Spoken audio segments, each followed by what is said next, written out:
অনেক অনেক আগের কথা। এক জঙ্গলে একটি শিয়াল বাস করত।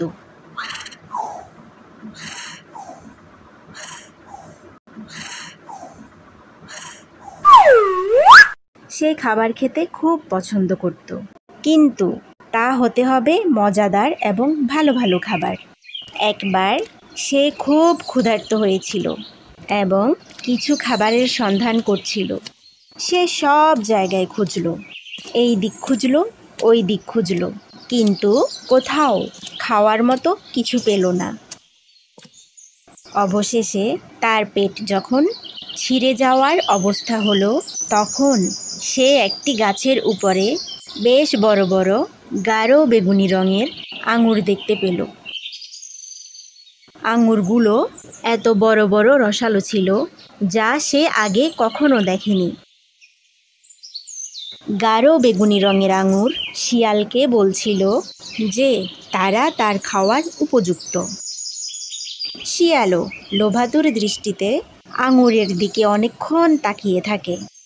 বাহ, গাছের ডালে খুব সুন্দর আঙুর ঝুলছে, দেখেই তো জিভে পানি চলে এসেছে। আমার তো এখন এগুলো খেতেই হবে।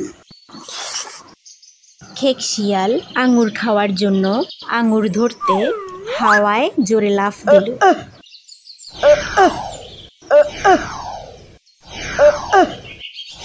ওহো, আঙুরগুলো অনেক উঁচুতে, কিন্তু আমার তো এগুলো খেতেই হবে।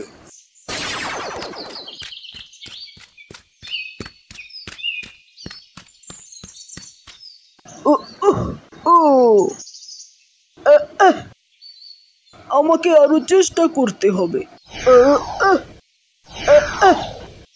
দুষ, এই আঙুর এত উঁচুতে কেন?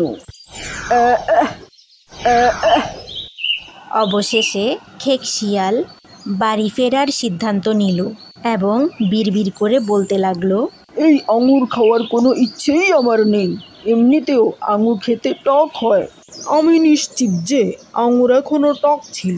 তো বন্ধুরা, এই গল্প থেকে আমরা কি শিক্ষা নিলাম? যা পাওয়া যায় না তা নিয়ে দোষারোপ করা ঠিক না।